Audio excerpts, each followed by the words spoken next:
Good morning, folks, and a happy new year. It's the 2nd of January, and as you might see, the winter weather in Germany is disgusting. There's no snow at all. It's about 12 or 15 degrees outside. Everything starts to get muddy. That could be fun too. And that's to the topic of today. I got the question why I'm carrying 4 recovery boards. The most time I'm not using it, obviously. But the moment when you need it, you will recognize, and you don't have them. That's pretty bad. Last year, we had been to Denmark and had been fooling around on the beach at night, making some beautiful pictures with the lighting of the night and the lighting of the Volvo and the old bunkers and the sand doing crazy reflections. Looks very cool, and the sand was very soft.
But I wasn't really scared about because I know I had these recovery boards with me, even though we're only two of us and only one my car. And the reason why you will see. Obviously, I digged in. Um, Obviously, it was not a big deal to get out with the recovery boards if you have them.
why I'm carrying 4? Yeah, that's if you have a 4x4 and 2 wheels are digging out and 2 wheels are digging in. That's stupid. Even though you might have only a 2-wheel drive, in this situation, having 4 is way better because 2 wheels are digging out on the boards and 2 wheels are supported, not digging in or being dragged against the sand. So you've got a plain level to come out of it. And even if you are being dragged out by a snatchy or so, 4 boards may easier the way more than just 2 or none. Because on sand or on mud, you've got a plain terrain where your tires can find support, and they don't have to dig themselves on their weight from the mud and the sand. It makes it way easier.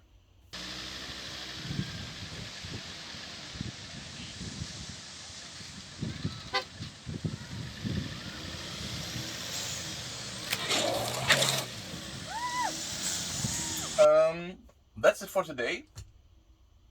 There's nothing new from the Volvo.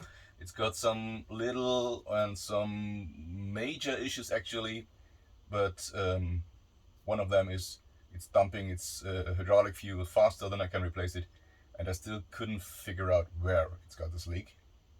But that's a topic for another video that's coming in a few weeks. See you. Have a nice 2023. Have lots of fun. Get your cars dirty and get them out again. Bye.